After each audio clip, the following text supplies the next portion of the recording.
Saudara-saudara yang dikasihi Tuhan, kita berjumpa kembali di kanal Forum 195 di episode ke-81 yang bertopik tentang Yesus Kristus pada bagian kelima dengan judul Mengapa Kekristenan Memerlukan Doktrin Tritunggal.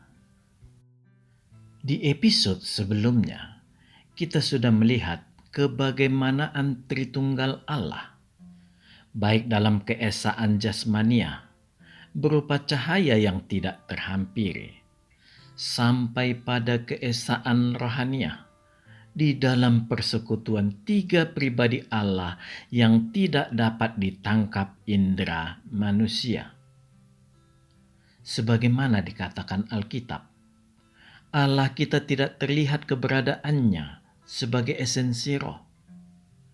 Sekalipun demikian, Alkitab bersaksi Allah kita berada di balik cahaya kemuliaannya yang tidak terhampiri itu. Keberadaan Allah yang tidak dapat ditangkap indera manusia ini membuat manusia modern banyak yang menjadi ateis, dikarenakan tuntutan logis di dalam konsep pikirnya yang mengharuskan Allah harus berada di dalam nalar pikirnya. Mereka menafikan keberadaan Allah yang justru jauh di atas nalar pikirnya.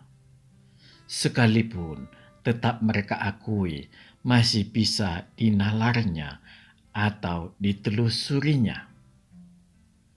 Kehadiran Yesus Kristus sebagai inkarnasi Sang Firman bertujuan untuk menebus manusia dari kejatuhan ke dalam dosa. Sebuah kejatuhan yang mendukakan hati Allah, dikarenakan manusia melanggar perintah Allah. Ini adalah problematik yang terjadi pada dua pihak manusia dan Allah. Ini harus kita sadari secara mendalam. Penyelesaiannya hanya bisa kita tinjau secara esensial agar kita mengerti bagaimana sebenarnya proses penebusan manusia itu berlangsung. Saudara-saudara yang terkasih, secara esensial penyelesaian problem itu ditempuh Allah dengan cara yang pertama. Allah memaafkan kesalahan manusia karena manusia melanggar perintah Allah. Yang kedua, Allah selalu bekerja di dalam skala esensial. Ini memperlihatkan bahwa Allah bekerja di dalam kesempurnaan dan juga dengan cara yang sempurna. Konsekuensinya, Allah begitu menghargai kesempurnaan manusia yang diciptakannya, yang memiliki kehendak bebas dalam memilih. Sekalipun Allah tahu bahwa manusia memiliki kebebasan dalam memilih keselamatan yang disediakan Tuhan Yesus Kristus melalui pengorbanan Tuhan, tetaplah Allah memilih untuk menyelamatkan manusia. Dari sini kita sadar betapa luas kasih sayang Allah bagi seluruh ciptaannya. Allah begitu jujur di dalam kasih-Nya yang tetap memberi jalan bagi manusia, yang mana Allah tahu hanya Dia yang bisa memberi jalan kepada manusia dengan membukakan pintu maaf melalui korban kudus Yesus Kristus.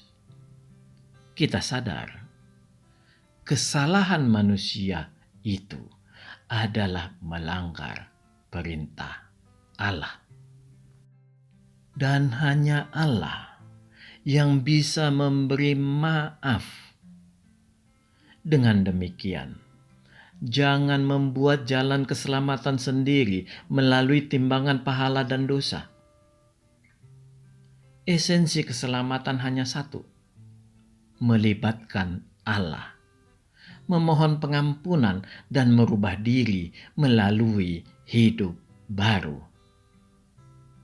Saudara-saudara yang terkasih, pelanggaran manusia diselesaikan Allah dengan membuat keputusan. Dia harus menyelamatkan manusia dengan cara memberikan korban seperti dahulu dilakukan manusia. Manusia memberi korban yang terbaik, dan Allah mencium aroma wangi dari hewan korban permohonan manusia itu melalui kekudusan domba korban dan kebersihan hati orang yang memberi korban itu. Itulah yang melunakkan hati Allah dengan berkenan pada korban itu. Demikian juga dengan penebusan manusia. Korban yang terbaik adalah korban yang paling kudus, paling suci, dan Allah tidak bisa menolaknya. Karena korban itu bernama manusia Yesus Kristus.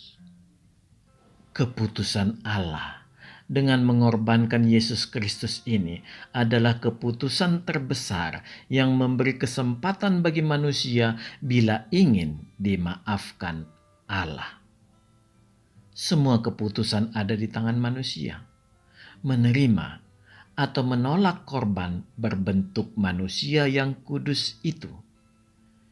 Inilah dasar utama Sang Firman menjadi manusia untuk menebus manusia dari pelanggarannya.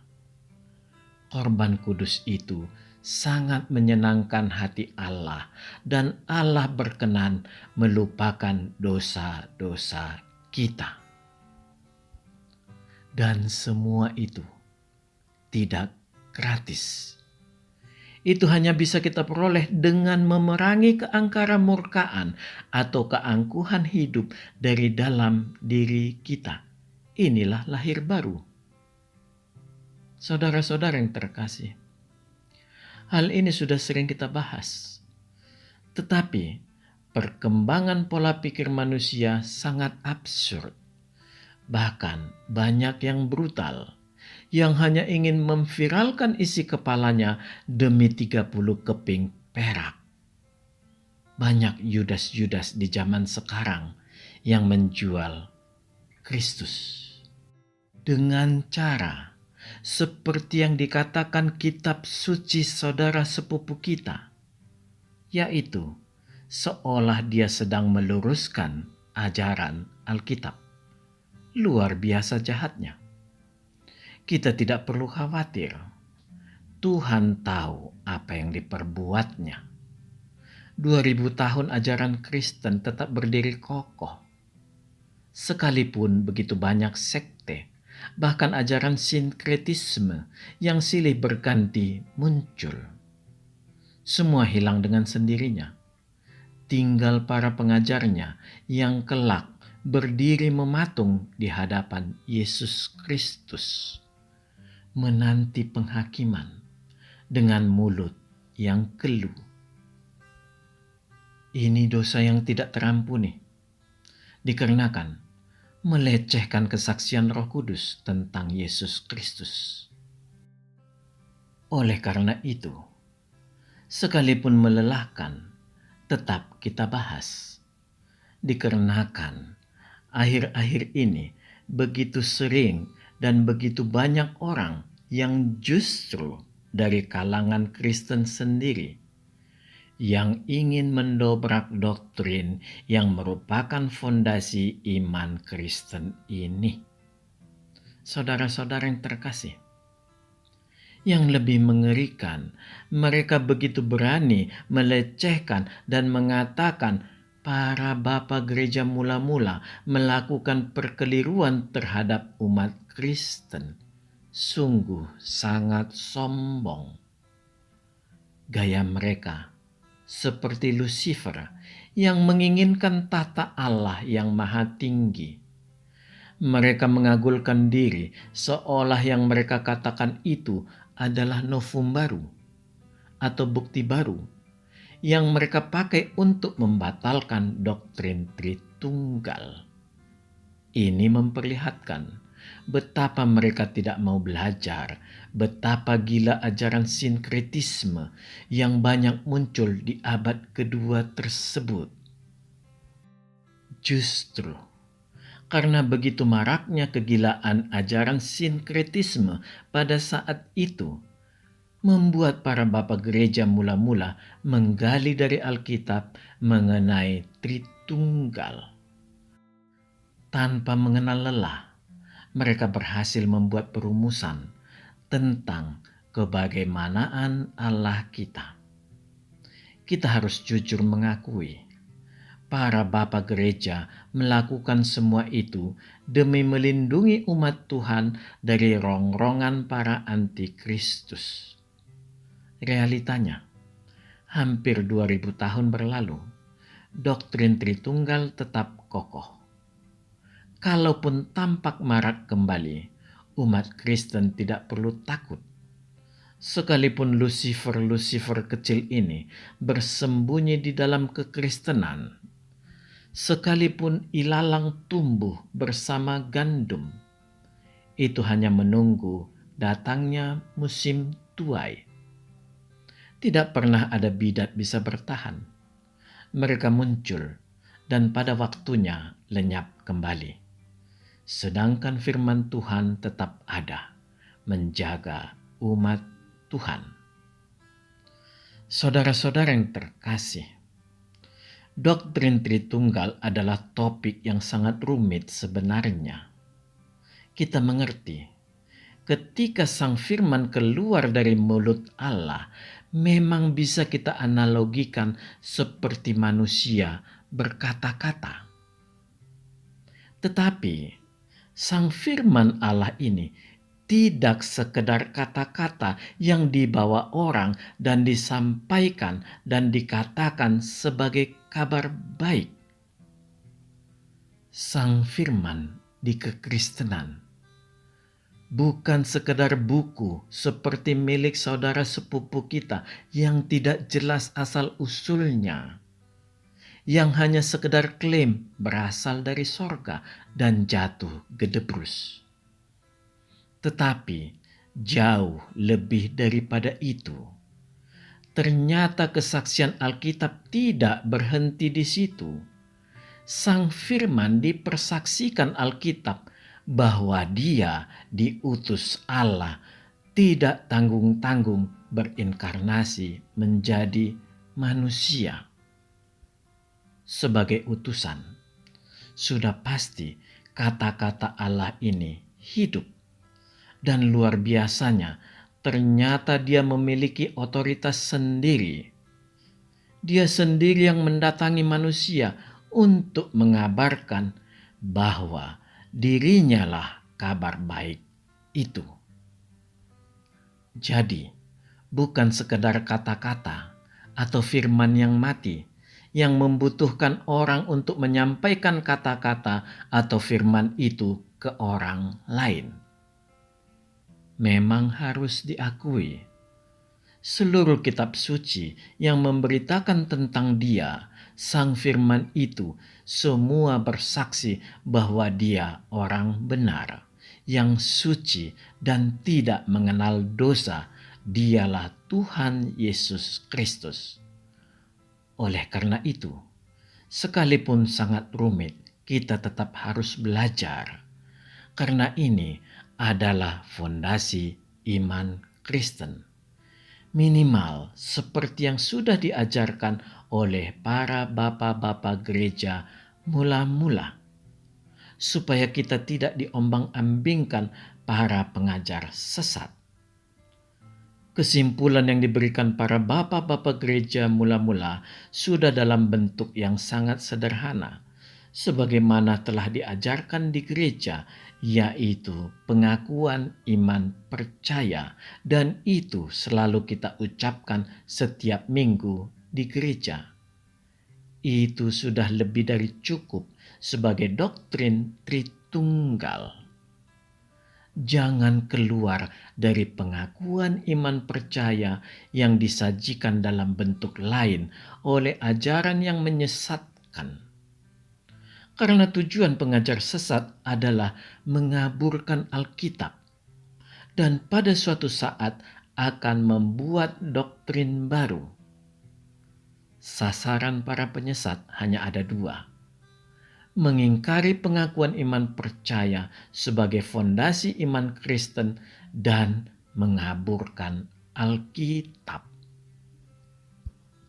Semua bermuara pada peniadaan Allah kita. Dan inilah tujuan iblis.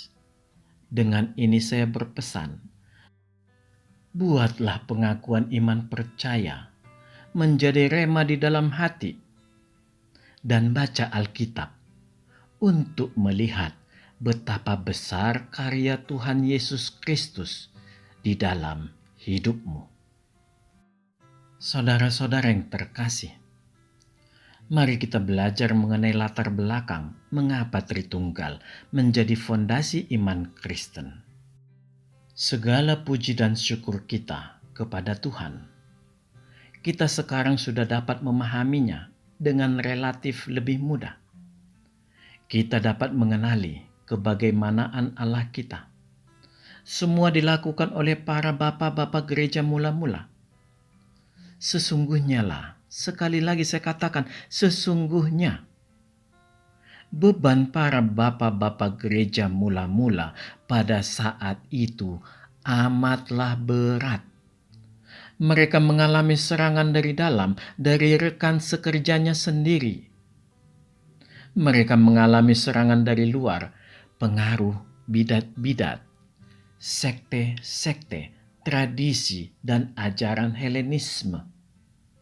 Mereka harus memberikan jawaban sekaligus pegangan kepada umat. Sebuah tanggung jawab yang tidak mudah. Karena merupakan bentuk pertanggungjawaban iman kepada Tuhan Yesus Kristus. Berdasarkan segala yang diajarkan para guru mereka, baik kepada murid para rasul maupun langsung kepada rasul Tuhan. Karena sebagian para bapa-bapa gereja ada yang hidup di masa kecilnya dikala Yesus Kristus mengajar muridnya. Artinya, di masa kecil mereka besar kemungkinan mereka pernah menatap wajah Yesus Kristus. Dan para bapa-bapa gereja inilah yang menjadi murid para rasul Tuhan. Dan mereka ini jugalah yang menurunkan cucu murid para rasul Tuhan. Para bapa-bapa gereja inilah yang mengalami peristiwa ataupun memiliki kedekatan waktu sejarah dengan peristiwa. Saudara-saudara yang terkasih, janganlah kita yang hidup sekarang terkesan sedemikian mudah melecehkan bapa-bapa gereja. Segala yang dilakukan para bapa-bapa gereja hanya mencari cara ataupun formulasi untuk membantu orang Kristen agar lebih mudah memahami Allah. Bapa-bapa gereja tidak memaksudkannya sebagai syarat masuk surga. Mereka sangat paham Alkitab dan paham maksud Allah mengutus Yesus Kristus. Dengan memahami keberadaan real hakikat Allah sebagai Bapa, Anak, dan Roh Kudus, maka tidak mungkin lagi orang Kristen keliru dalam mengenali Allah. Sehingga tidak bisa diombang-ambingkan rupa-rupa pengajaran. Memang, tokoh-tokoh di balik ini seolah menampakkan sebuah tujuan yang kelihatannya mulia, supaya orang non-Kristen mampu memahami, mencerna, dan mau masuk agama Kristen. Suatu langkah yang tampak mulia, tetapi keliru. Karena hanya Allah lah yang memanggil. Saudara-saudara yang terkasih, dengan ketidakpahaman ataupun dengan suatu maksud yang keliru, atau sengaja membuat keliru tentang pengakuan iman percaya, maka yang terjadi adalah seperti membayangkan menolong seseorang lepas dari lubang buaya dan memasukkannya ke kandang singa. Semua dihancurkannya dari dalam kekristenan itu sendiri. Sungguh jahat. Dari sini kita semua dapat melihat betapa mengerikannya apabila kita tidak mengenal seperti apa Allah kita yang Tritunggal itu. Kita seperti domba yang diseret ke penjagalan oleh gembala lain, yang dikenalkan oleh orang yang memirip-miripkan gembala tersebut dengan Tuhan Yesus Kristus. Bila kita abai, maka kita tidak mengenali Yesus Kristus yang dikenalkannya itu. Bukan hanya berbeda dengan yang dikatakan Alkitab, bahkan secara historinya pun jauh berbeda. Sekalipun nama dibuat semirip mungkin. Terima kasih yang sangat mendalam saya ucapkan kepada saudara-saudara yang terkasih, para pengajar iman Kristen yang tetap teguh mendidik semua umat Tuhan di dalam pengajaran yang rasuli dan kudus melalui doktrin Tritunggal. Saudara-saudara yang terkasih, ketritunggalan Allah harus kita akui adalah suatu hal yang sangat menarik untuk kita dalami di dalam sebuah perenungan rohani yang khusyuk. Sebenarnya, untuk memahami ketritunggalan Allah membuat kita merasa semakin dekat dengan Allah. Kita merasakan Allah bukan sekedar hanya di dalam persekutuan roh kita dengan roh Allah lagi, melainkan semakin mengarah pada pertemuan jasmania, di mana kita merasa teguran Allah tidak sekedar teguran hati, tetapi menjadi muncul dalam rasa sakit di indera kita yang berawal dari rasa penyesalan yang mendalam. Di dalam perenungan yang semakin mendalam, kita jangan pernah menciptakan selaput tipis yang timbul dari hasil pikiran kita dan bisa membuat manusia berada dalam keadaan kondisi in trance, tidak sadar atau kesurupan, sehingga bisa menghasilkan suatu kesimpulan yang sangat dan sangat keliru. Bebaskanlah rohmu untuk pengenalan yang lebih mengarah ke kesempurnaan, tetap di dalam permohonan pengudusan Roh Kudus Allah. Allah akan menunjukkan dirinya kepada kita sejauh yang mampu iman kita menanggungnya. Allah sedemikian besar, Dia akan memampukan kita untuk lebih mengenali Dia sejauh yang Dia izinkan. Inilah persekutuan roh. Saudara-saudara yang terkasih, persekutuan dengan roh Allah tidak akan pernah membuat manusia menjadi tidak sadarkan diri. Karena roh Allah adalah sumber segala hikmat.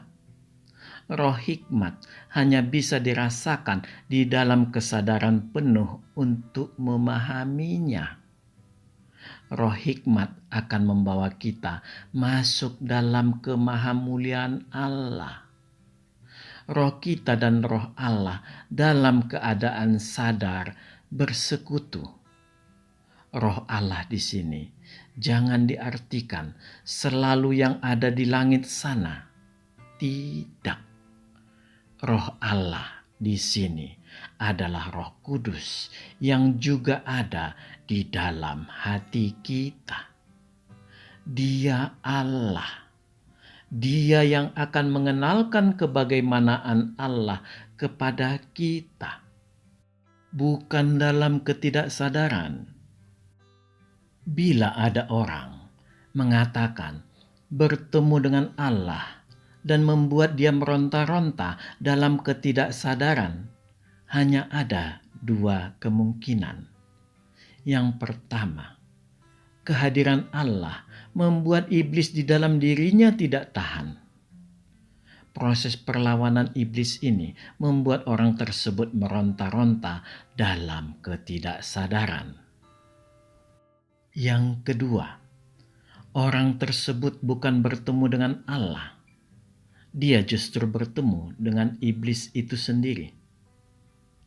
Saudara-saudara yang dikasihi Tuhan, bila tuntutan roh hikmat tidak kita mohonkan, sudah pasti kita akan menghasilkan sebuah kesimpulan yang keliru. Bila kesimpulan keliru ini kita pertahankan tanpa melakukan perenungan ulang, maka akan menimbulkan kesombongan rohani, merasa mengenal Allah, tetapi yang terjadi justru memperlihatkan Allah tidak ada di dalam dirinya, karena yang ditemuinya bukanlah Allah. Selaput tipis ini memang sangat banyak menjatuhkan manusia dalam kemurtatan, sama halnya dengan yang dialami Lucifer. Selaput tipis yang dia ciptakan sendiri di dalam pikirannya membuat dia mengkondisikan dirinya bahwa dia hanya selapis tipis di bawah anak Allah yang Maha Kudus. Bagaikan kurva asimtot matematis, it's very near, but not touching, never and ever touching. Tidak pernah dan tidak akan pernah menyentuh substansinya. Pengkondisian kurva ini hanya mampu dikendalikan Allah melalui logika matematika Allah. Kurva asimtot matematis dalam fungsi perjalanan iman manusia akan berakhir pada kesempurnaan. Kesempurnaan itu digenapi di dalam proses pengudusan oleh Tuhan Yesus Kristus. Segala limitasi tidak berlaku bagi Allah di dalam kemahamuliaannya. Yang tidak mungkin di mata manusia adalah mungkin di dalam Allah. Itulah inti doktrin Tritunggal. Amin. Tuhan memberkati. Marilah kita masuk ke saat teduh sejenak.